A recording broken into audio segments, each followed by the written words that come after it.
Hello doctor Abdussalam Umar with you. എന്തൊക്കെയുണ്ട് വിശേഷങ്ങൾ?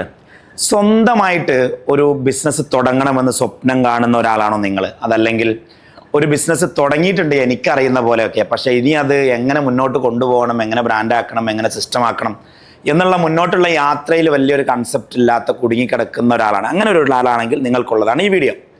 ഞങ്ങൾ ഈ വർഷം കേരളത്തിൽ നിന്ന് 100 കമ്പനികൾ, പുതിയ കമ്പനികൾ അല്ലെങ്കിൽ സ്റ്റാർട്ടപ്പുകൾ ഈ വർഷം ഉണ്ടാക്കുക എന്നുള്ള ഒരു മിഷനിലാണ് ഞങ്ങളുടെ ആക്ച്വലി ഓത്മൻ സ്റ്റാർട്ടപ്പ് കോച്ചിങ് ക്ലബ്ബ് എന്ന് പറയുന്നത് ഞങ്ങളുടെ കമ്മ്യൂണിറ്റി.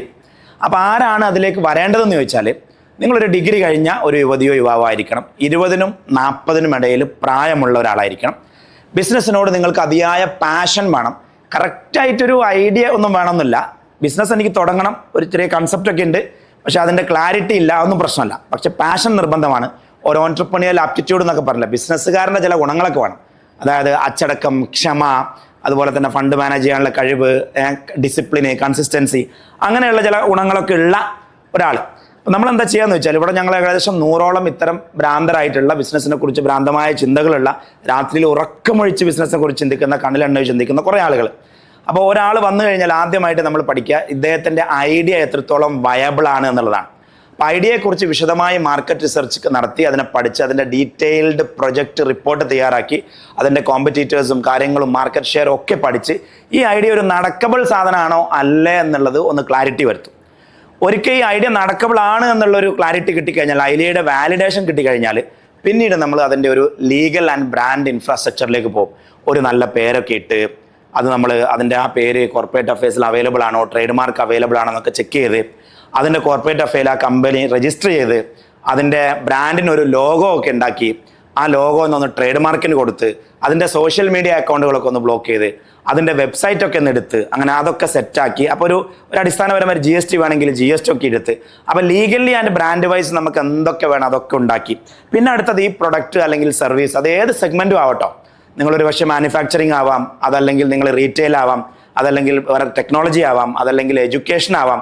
എന്താണോ നിങ്ങളെ സെഗ്മെൻറ്റ് ഡസൻ മാറ്റർ. പക്ഷേ കേരളത്തിൽ നിന്ന് പ്രൊഡ്യൂസ് ചെയ്യുക, കേരളത്തിലും ഇന്ത്യയിലും സപ്ലൈ ചെയ്യുക, അതുപോലെ തന്നെ മറ്റ് ലോകത്തേക്ക് നമ്മൾ എക്സ്പോർട്ട് ചെയ്യുക എന്നുള്ള കൺസെപ്റ്റ്. അതായത് കേരളം ഒരു എന്താ പറയാം, ഫോറിൻ റെമിറ്റൻസ് അല്ലെങ്കിൽ ഗൾഫിൽ നിന്നും പണം വന്നിട്ട് കേരളത്തിലെ കാര്യങ്ങൾ നടക്കുക, അങ്ങനെ ഒരു കൺസെപ്റ്റ് മാറണം. കേരളത്തിൽ തന്നെ പൈസ ഉണ്ടാക്കി, കേരളത്തിൽ തന്നെ പ്രൊഡ്യൂസ് ചെയ്ത്, കേരളം ഒരു സെൽഫ് സഫിഷ്യൻറ്റ് സംസ്ഥാനമായി മാറണം. ഈവൻ ഞാൻ പറയുന്നു ഫാമിംഗ് സെഗ്മെൻറ്റിൽ വരെ.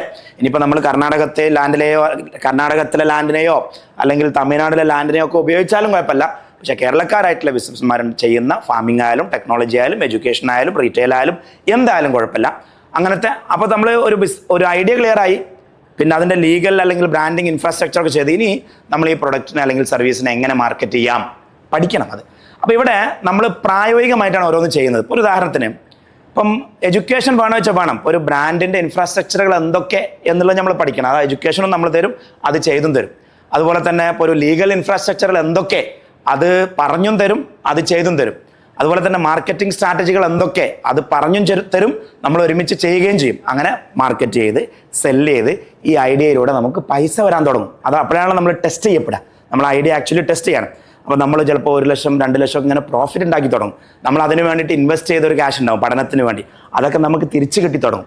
അങ്ങനെ ഇതൊരു പ്രോഫിറ്റബിൾ മോഡലാണ്, ആക്ച്വലി വർക്കബിൾ മോഡലാണെന്നുള്ളൊരു ക്ലാരിറ്റി കിട്ടുമ്പോൾ, ടെസ്റ്റിങ് ക്ലിയർ ആകുമ്പോൾ, പിന്നീട് നമ്മൾ ചെയ്യുക ഇതിൻ്റെ ഒരു 10 വർഷത്തേക്കുള്ള 5 വർഷത്തേക്കുള്ള vision and plan and goals റെഡിയാക്കണമല്ലോ.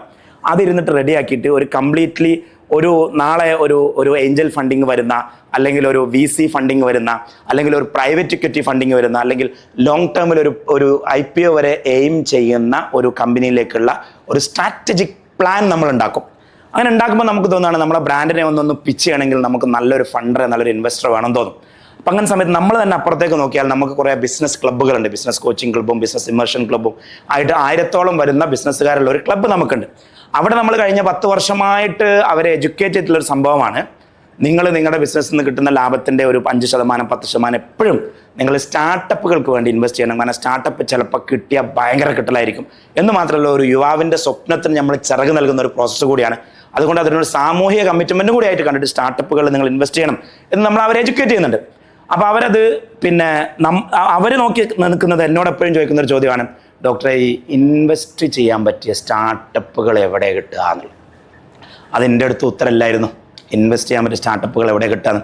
അതിനുള്ള ഒരു ഉത്തരവും കൂടിയാണ് ഓത്ത്മൻ സ്റ്റാർട്ടപ്പ് കോച്ചിങ് ക്ലബ്ബ്. കാരണം അടുത്ത വർഷമാകുമ്പോൾ 100ഓളം സ്റ്റാർട്ടപ്പുകൾ അതിൻ്റെ ഐഡിയ ഒക്കെ ടെസ്റ്റ് ചെയ്ത് DPR ഒക്കെ ഉണ്ടാക്കി, സെല്ലൊക്കെ ചെയ്ത്, ലാഭത്തിലൊക്കെ ഉണ്ടാക്കി, വിഷനൊക്കെ ഉണ്ടാക്കി, അതിൻ്റെ മുന്നോട്ടുള്ള ഫുൾ യാത്രയും പ്രൊജക്ഷൻസൊക്കെ ക്ലിയർ ആക്കി ഒരു പ്രോപ്പർ ഇൻവെസ്റ്റ്മെൻറ്റ് പിച്ച് ഡെക്ക്, അതായത് ഒരു ഇൻവെസ്റ്റർ ചോദിക്കുന്ന 10-15 ചോദ്യങ്ങളുണ്ടാവും.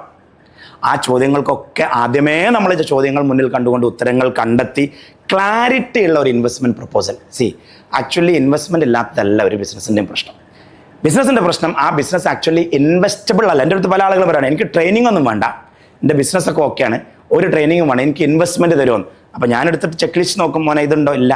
അപ്പോൾ എൻ്റെ ലാസ്റ്റ് 3 ഇയേഴ്സിൻ്റെ പിന്നെ P&L ഇല്ല, ഓഡിറ്റ് റിപ്പോർട്ട് അയക്കില്ല, NP എത്ര അതറിയില്ല, GP എത്ര അതറിയില്ല, ടോട്ടൽ റവന്യൂ എത്ര കുറച്ചുള്ളൂ, എൻ്റെ ബ്രാൻഡ് പ്രൊട്ടക്ഷൻ ചെയ്തിട്ടില്ല, ലീഗൽ പ്രൊട്ടക്ഷൻ ചെയ്തിട്ടില്ല, പാർട്ട്ണർഷിപ്പ് എങ്ങനെ നിങ്ങൾ തമ്മിൽ അത്. ഇപ്പം ഈ ബിസിനസ് മൊത്തം പൊട്ടാനുള്ള ഒരു പ്രധാന കാരണം തന്നെ പാർട്ട്ണർഷിപ്പ് സ്ട്രക്ചറിങ് ക്ലിയർ ഇല്ലാത്തതാണ്. അതൊക്കെ ക്ലിയർ ആക്കാതെ തുടങ്ങിയിട്ടുണ്ടാവുക തുടക്കം മുതലേ. അപ്പോൾ അങ്ങനെ നമ്മൾ ചോദിക്കുന്ന എല്ലാ ചോദ്യങ്ങളിലും മുമ്പിൽ ഫെയിൽ ആവും. അതോടുകൂടി ഫണ്ട് എൻ്റെ കയ്യിൽ ഉണ്ടായിട്ട് പോലും, അല്ലെങ്കിൽ ഞങ്ങളുടെ ക്ലബ്ബിൽ ഉണ്ടായിട്ട് പോലും നമ്മൾ കൊടുക്കാത്തൊരു സാഹചര്യം വരും. അപ്പോൾ ചുരുക്കി പറഞ്ഞാൽ, നമ്മളൊരു ഇൻവെസ്റ്ററിന് പ്രസൻറ്റ് ചെയ്താൽ ആ ഇൻവെസ്റ്റർ നമ്മൾക്ക് പൈസ തരുന്ന, അല്ലെങ്കിൽ ഫണ്ടിങ് തരുന്ന, അല്ലെങ്കിൽ ഒരു ഇൻവെസ്റ്റബിൾ മോഡലാക്കി നിങ്ങളുടെ ഐഡിയ മാറ്റി നിങ്ങൾ ഇവിടുന്ന് എക്സിറ്റ് അടിക്കണം. 6 മാസം ഒരു എഡ്യൂക്കേഷൻ ആൻഡ് പ്രാക്ടിക്കൽ ഡോയിങ്ങും, അത് കഴിഞ്ഞിട്ട് 6 മാസം നമ്മുടെ മെൻറ്ററിങ്ങുമാണ്. അപ്പോൾ ഓവറോൾ ഒരു 1 ഇയർ കഴിഞ്ഞാൽ എന്ത് കിട്ടുമെന്ന് വെച്ചാൽ, നിങ്ങൾ വന്നത് ഒരു സ്വപ്നവുമായിട്ടായിരിക്കും പോകുന്നത്, നിങ്ങൾ സ്വന്തം കമ്പനിയുടെ CEO ആയിട്ടായിരിക്കും പോകുന്നത്, ഒരു ബ്രാൻഡുമായിട്ടായിരിക്കും പോകുന്നത്, അതിൽ സെയിൽസ് ആൻഡ് പ്രോഫിറ്റുമായിട്ടായിരിക്കും പോകുന്നത്, ഏതൊരു ഇൻവെസ്റ്ററേയും സമീപിക്കാൻ പറ്റിയൊരു ഇൻവെസ്റ്റ്മെൻറ്റ് പിച്ച് ഡെക്കുമായിട്ടായിരിക്കും പോകുന്നത്. നിങ്ങൾ ഓൾറെഡി നമ്മുടെ തന്നെ ക്ലബ്ബിലുള്ള, നമ്മളെ തന്നെ കമ്മ്യൂണിറ്റിയിലുള്ള ഇൻവെസ്റ്റേഴ്സിൻ്റെ മുന്നിൽ അഭിമാനത്തോടു കൂടി നിങ്ങളുടെ ബ്രാൻഡിനെ പ്രസൻറ്റ് ചെയ്ത് ഒരു നല്ല, നിങ്ങളുടെ ഐഡിയ വയബിൾ ആണെങ്കിൽ ഒരു നല്ല ഇൻവെസ്റ്റ്മെൻറ്റും കൂടി ഗെയിൻ ചെയ്തിട്ടായിരിക്കും നിങ്ങൾ പോകുന്ന. ആലോചിച്ച് നോക്കി, നമ്മൾ പല ആളുകളും, ഇത് കേൾക്കുന്ന ആളുകൾക്കൊക്കെ അറിയാം, നമ്മളൊക്കെ സ്വപ്നങ്ങൾ ഉണ്ടായിരുന്നു, ഇതൊന്നും പറഞ്ഞു തരാൻ ആളുകളില്ലായിരുന്നു. നമ്മൾ പലപ്പോഴും എന്താ ചെയ്യാന്ന് വെച്ചാൽ, ഒരു ബിസിനസ് സ്വപ്നം ഉണ്ടെങ്കിൽ കുറേ ആളുകൾ സ്വന്തമാണ് തുടങ്ങും, ഒന്നും അറിയില്ല, എന്നിട്ട് തുടങ്ങിയിട്ട് കൊളായി പൊട്ടും. അതല്ലെങ്കിൽ നമ്മൾ ബിസിനസ് തുടങ്ങാൻ വേണ്ടിയിട്ട് ചിലപ്പോൾ ബിസിനസ് സ്കൂളിൽ പോകും. ഈ ബിസിനസ് സ്കൂളിൻ്റെ പ്രശ്നം എന്താ വെച്ചാൽ, അവിടെ പഠിപ്പിക്കുന്ന ടീച്ചർ ഇതുവരെ പിന്നെ ചിലപ്പോൾ ഒരു തേമുട്ടായി പോലെ വെച്ചിട്ടുണ്ടാവില്ല. അപ്പോൾ കച്ചവടത്തെക്കുറിച്ച് ഒന്നും അറിയാത്ത കുറേ പുസ്തകങ്ങളിൽ നിന്ന് ബിസിനസ് പഠിച്ചാൽ നമുക്ക് കാര്യങ്ങൾ നടക്കില്ല. അതല്ലെങ്കിൽ നമ്മൾ MBA ചെയ്യാൻ പോകും. MBA ബേസിക്കലി ബിസിനസ് പഠിപ്പിക്കുന്ന സ്കൂളല്ലല്ലോ. ഒരു ബിസിനസ്സിനെ എങ്ങനെ മാനേജ് ചെയ്യാം, അഡ്മിനിസ്റ്റർ ചെയ്യാമെന്ന് പഠിപ്പിക്കുന്ന ബിസിനസ് അഡ്മിനിസ്ട്രേഷൻ കോഴ്സ് അല്ലേ. അവിടെ നിങ്ങളെ എംപ്ലോയി ആണ് ആക്കുന്നത്, മാനേജറാണ് ആക്കുന്നത്, ബിസിനസ് മാൻ അല്ല. നിങ്ങളുടെ കമ്പനിയുടെ CEO നിങ്ങൾ ആക്കുന്നില്ല. അപ്പോൾ ആ മിസ്റ്റേക്ക് ഒഴിവായി നമ്മുടെ കാലഘട്ടത്തിൽ നമ്മൾ മിസ് ചെയ്തിരുന്ന ഒരു ഘടകമാണ് ഇത്തരം ഒരു പ്രാക്ടിക്കൽ മെൻറ്ററിങ്. അതും 4-5 കമ്പനികൾ സ്വന്തമായി നടത്തുന്ന ആളുകളുടെ കൂടെ ഇരുന്ന്, അതുപോലെ തന്നെ 100ഓളം കമ്പനികൾക്ക് പേഴ്സണലി മെൻറ്ററിങ് ആൻഡ് കോച്ചിങ് കൊടുക്കുന്ന ആളുകളുടെ കൂടെ ഇരുന്ന്, പ്ലസ് സ്വന്തമായിട്ട് സ്റ്റാർട്ടപ്പ് തുടങ്ങുന്ന 100ഓളം യുവാക്കളുടെ കൂടെ ഇരുന്നാണ് നമ്മൾ ഈ പ്രോസസ്സ് ചെയ്യുന്നത്. എവിടെയാണ് നമുക്ക് തെറ്റുക, എവിടെയാണ് നമുക്ക് മെൻറ്ററിങ് കിട്ടാതെക്കുക, എവിടെയാണ് നമുക്ക് എവിടെയെങ്കിലും ഒരു അങ്ങോട്ടോ നമ്മൾ തെറ്റാൻ സാധ്യത വളരെ. കാരണം lot of brainstorming, lot of ideas, lot of concretion.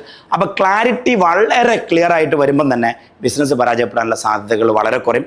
അപ്പം ഞാൻ ഇപ്പോഴത്തെ യുവതലമുറയോട് ഞാൻ അസൂയാത്മകമായി കാണാണ്. കാരണം നിങ്ങളുടെ പ്രായത്തിൽ നിങ്ങൾക്ക് ഇത് പറഞ്ഞു തരാനും, ഞങ്ങളൊക്കെ ഒരു 10, 20, 25 വർഷം കൊണ്ട് ട്രയൽ ആൻഡ് എററിലൂടെ പഠിച്ച സംഭവങ്ങൾ നിങ്ങൾക്ക് റെഡിമെയ്ഡായി ക്യാപ്സ്യൂളായിട്ട് പറഞ്ഞു തരാനുള്ള സംവിധാനങ്ങളും കോച്ചിങ് ക്ലബ്ബുകളൊക്കെ ഇപ്പോൾ ഉണ്ടല്ലോ.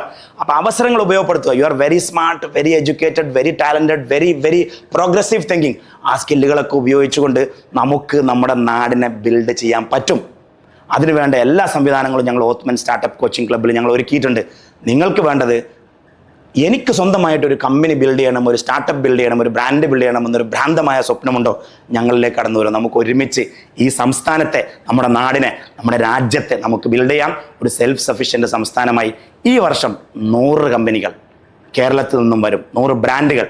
അതിലൊന്ന് നിങ്ങളുടേതായിരിക്കട്ടെ എന്ന് പ്രാർത്ഥിക്കുന്നു. അങ്ങനെ ഒരു സ്വപ്നമുണ്ടെങ്കിൽ join us now to the ഓത്ത്മൻ സ്റ്റാർട്ടപ്പ് കോച്ചിങ് ക്ലബ്ബ്.